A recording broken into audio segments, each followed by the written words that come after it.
hadutse imashini igitsina gore ziri kugura bakisambanya, zikabasambanya zicomekwa ku muriro w'amashanyarazi. Aha niho ubwenge buri mwa basore mwe musenga mutisengesheje. Ariko uzi kugira ngo urambagize umukobwa warangije kumenyera gusambanywa n'umuriro w'amashanyarazi, ubwo urwo rugo uzarushobora ko namwe mwigerezaho ngo nuko wabonye amataye wenda je no kurya utwari waraciye. Umugore usambanywa n'amashanyarazi, kwanza uko amashanyarazi uzakoramo wumva uko bimera, ukora akenda kuguhitana wenda kubw'umugisha w'Imana cyangwa ugafatira. None amashanyarazi aramusambanya, acomeka imashini akamusambanya, uwo mugore uzamushobora? Iramubwira ngo uyihomeshe ubushishi imbere n'inyuma.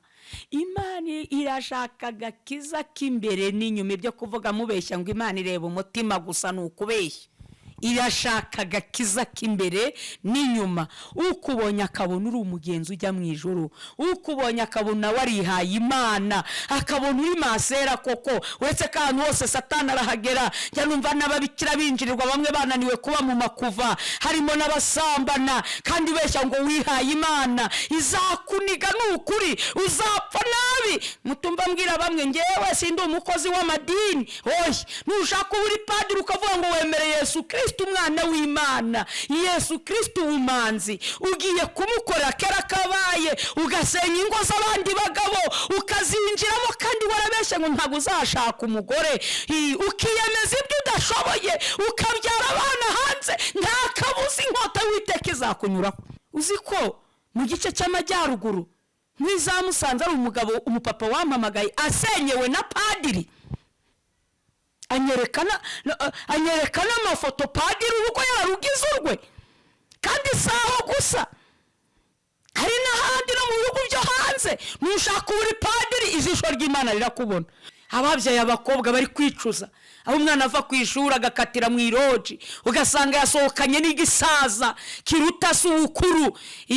Imana iri kwicuza, uretse n'Imana n'abantu bari kwicuza. Nukuri kohereza umwana ku ishuri ugasanga kuzaniye sida kandi akiri mutoya. Imana iri kwicuza. Yemwe banyeshuri, wibuke ko ababyeyi batanze minerivare ngo ujye guhaha ubwenge. Ese wagiye guhaha sida? Wagiye guhaha inda zitateganijwe na leta idakeneye? Wagiye guhaha iki? Aho ngaho ubitekerezeho. Nturi guhima ababyeyi, nta nubwo uhimye igihugu, ahubwo ni wowe uri kwiyangiza ejo hazaza. Fite ikibazo cy'ubusambanyi buteye ubwoba ku bana b'abakobwa bari hanze aha. Fite ikibazo cy'ubusambanyi ndi kwibaza, kandi igihugu kirebera, itorero riri kurebera, bakabambara n'ubusa. Ejo abagore bazabasha kuboneka, ababyeyi b'igihugu bazavahe? None kabeshi bimariye mu dupira muri kwiteza ishinga ngo mudasama inda zitateganijwe, ubundi mugasambana. Ejo iraba yaboze kubera amakanseri ndetse no gusambana. Ejo ababyeyi b'icyitegererezo bazavahe? Tuzabakurahe? Ibi bitumye Imana yicuza.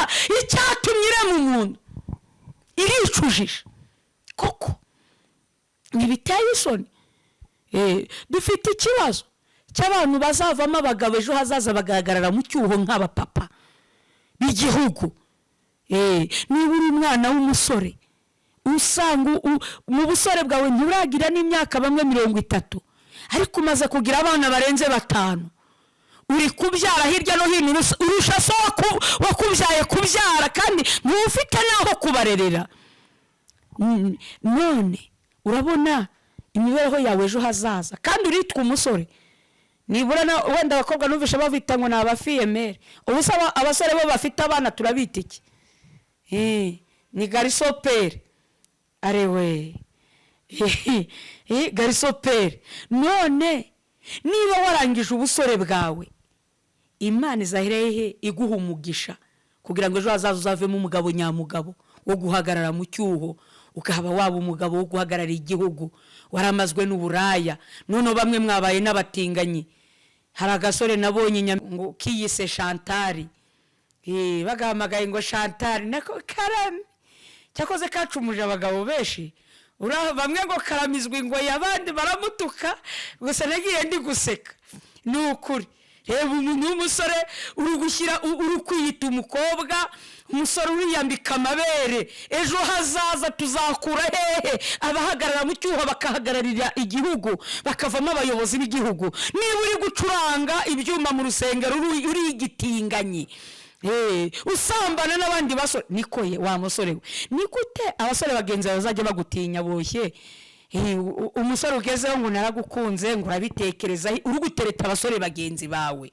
Wibuke ko Imana yarimbuye Sodomo na Gomora ibahoye ubusambanyi bwitwa ubutinganyi, kuryamana n'abandi bagabo. Kandi amadini amwe namwe ku isi, mu rwego rw'isi, muri kubisinyira hejuru y'inda nini, hejuru yo kugira ngo amahanga, ibihugu by'amahanga bibashyigikire. Ndabwira aba bantu bitwa abapasiteri batingana, ndabwira aba bakristo, ndabwira amakorari ari mu buraya buteye isoni, ibyaha by'indengakamere. Icyambere Imana yicuje icyatumye ibarema, ikindi gikurikiyeho kuramwe mu isi Imana ikubakuyeho. Abenshi mugiye kujya mupfa mukenyutse, abenshi mugiye kujya mupfa batazi kibishe, abandi mutewe n'indwara z'ibyorezo. Niki kibateye gukora mu jisho ry'Umuremyi mukangiza isura y'isumba byose? Ariko mwigeze mubona, reka tujye ku nyamaswa, inyamaswa ziturusha gukiranuka koko? Mwigeze mubona isekurume y'agahene, nubwo ari ihene, ihangara kuri irindi sekurume y'ihene? Ikimasa cy'inka gihangara ikindi kimasa cy'inka? Kuki inyamaswa ziturushije gukiranuka? Yemwe abubatsi ngo ari abakristo, kuki inuma, igisake n'igikokokazi bibasha gukundana ku buryo inuma, igisake n'urugero niba gipfuye, icyo gikoko icyo gisigaye cy'ikinumakazi kitabasha kuvuga ngo kirinjirirwa n'indi numa? Ntibibaho, irapfakara mirere na mirere.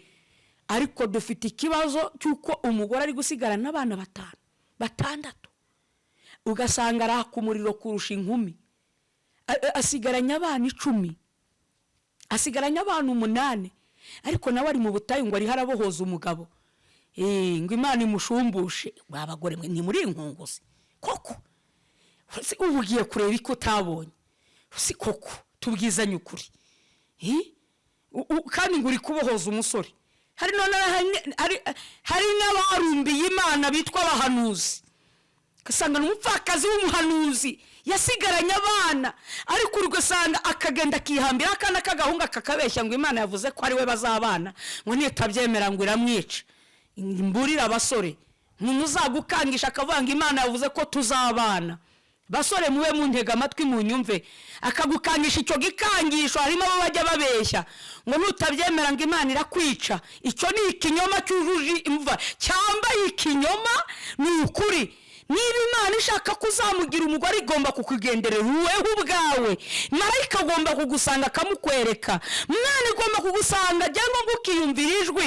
Ariko mukindi cyateye cy'ubugome, kw'isi yuzuye ubugome. Hari ukunda abakobwa bamwe bakora ibintu bimwe by'ubupfapfa, akagenda akegera nk'abahanuzi batandukanye, uw'Ikibungo, uw'Icyangugu hano mu Rwanda, uwo ku Gisenyi. Bapangiye umusore runaka, umwaka amuhamagara ati Imana imbwiye ko uzashakana n'umukobwa ureshya gutya na gutya, usa na gutya. Mwa basore mwe muramenye mutazagwa mu ruzi murwita ikiziba. Umuntu ukubwira ngo shaka uyu, nta n'inzozi zabyo ufite, nta rukundo umufitiye, uramenye utazabeshyera Imana ngo niyo yakubwiye. Iyo ari Imana irakwisangira. Ahubwo abahanuzi bashobora no kuza nyuma ari ibimenyetso.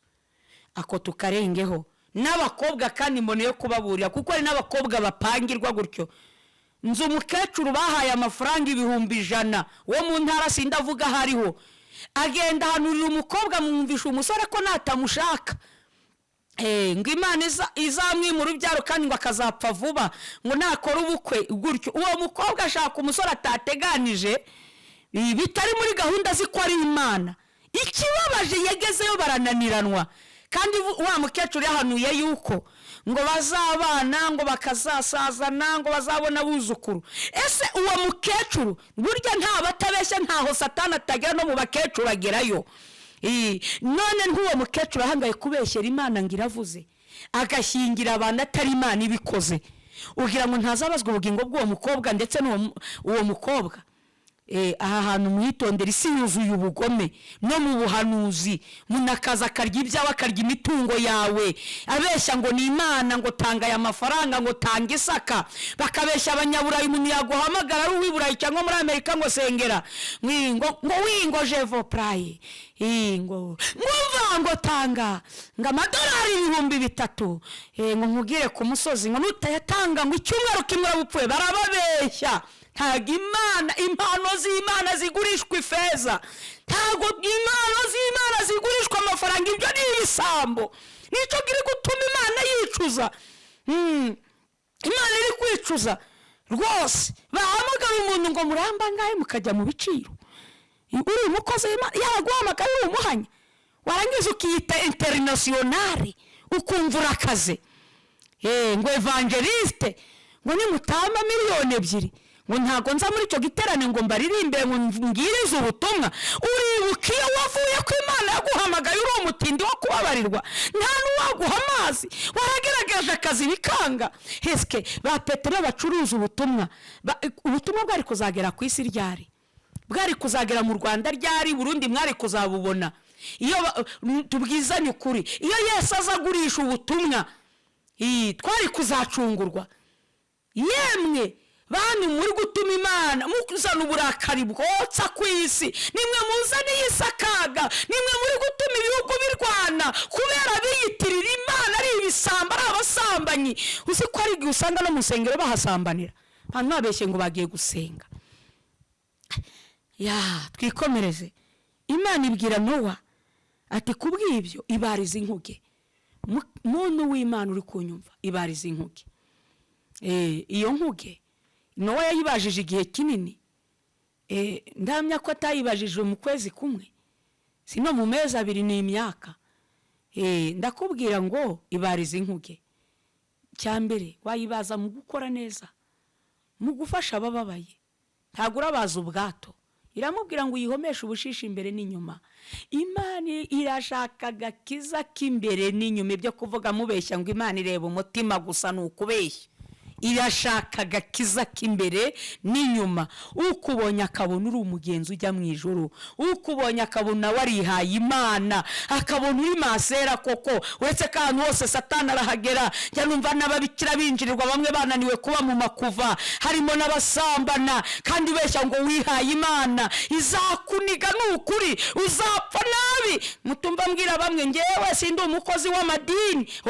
Nushaka uri padiri ukavuga ngo wemereye Yesu Kristo umwana w'Imana, Yesu Kristo umanzi, ugiye kumukorera kera kabaye, ugasenya ingo z'abandi bagabo, ukazinjiramo kandi warabeshye ngo ntago uzashaka umugore, ukiyemeza ibyo udashoboye, ukabyara abana hanze, nta kabuza inkota y'Uwiteka izakunyuraho. Utumye Imana yicuza icyatumye ikurema. Ye ntago ndi umukozi w'amadini, kuko no ku munsi w'urubanza ntago Yesu azakubaza.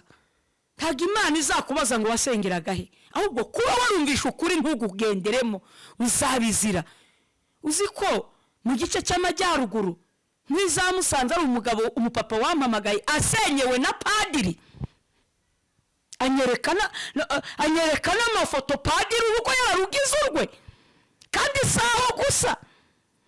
Hari n'ahandi no mu bihugu byo hanze nushaka uri padiri ijisho ry'Imana rirakubona. Waba frere aho ngaho Yesu arahagera.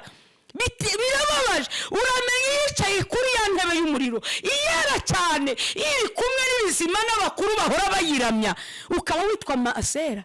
Noneho hari ibigezweho, nsigaye numva hadutse imashini igitsina gore ziri kugura bakisambanya, zikabasambanya zicomekwa ku muriro w'amashanyarazi.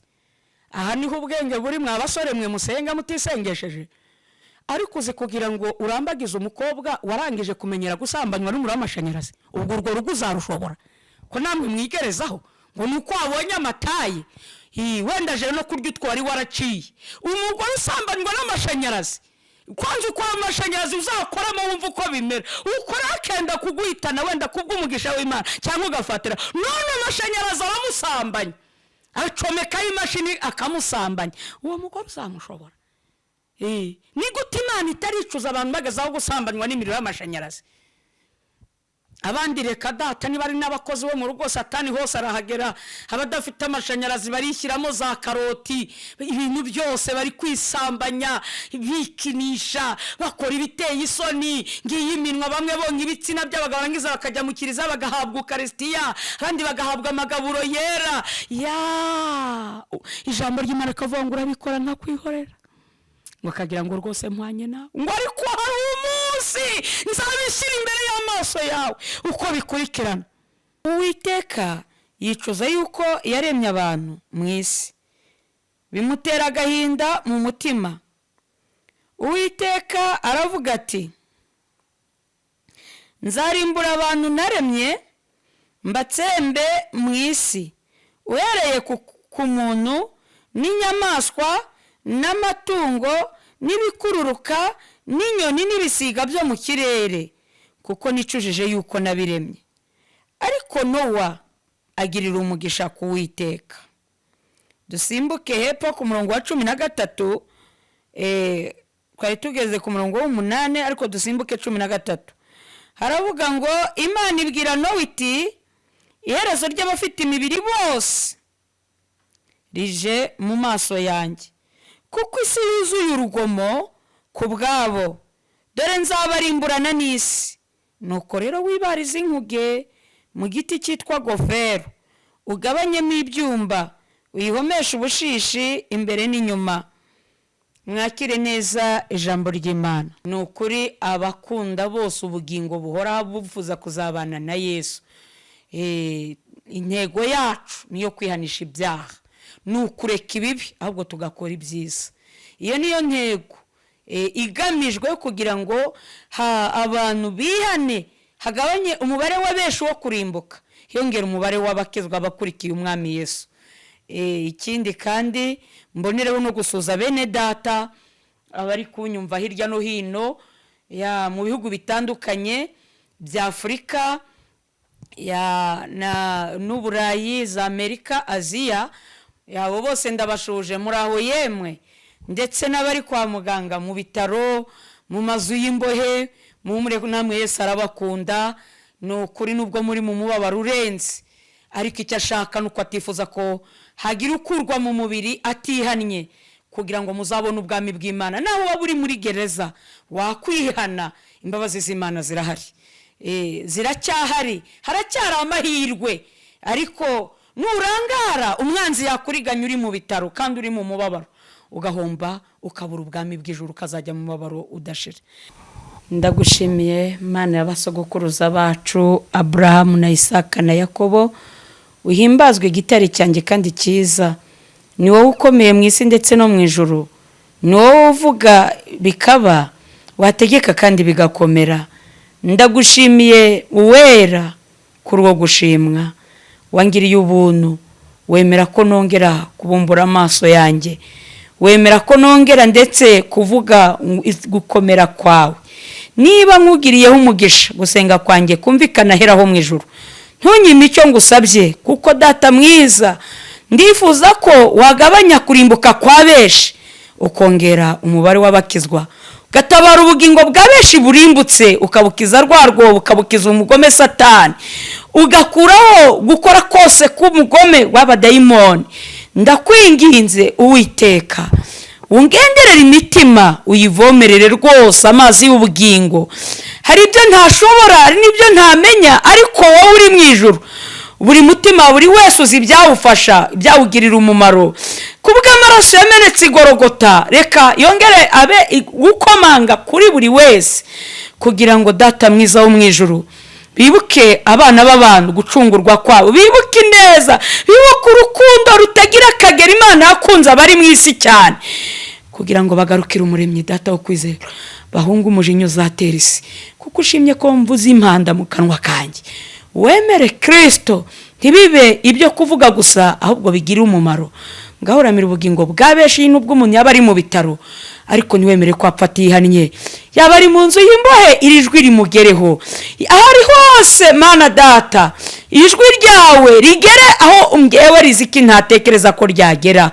Ngahoramira ubugingo bwa benshi bwe kuzarimbuka ku munsi w'urubanza, abantu be kuzakorwa n'isoni ko babashije kumva uyu muburo. urakoze kubyumvishije ni mu izina rya Kristo Yesu, amen.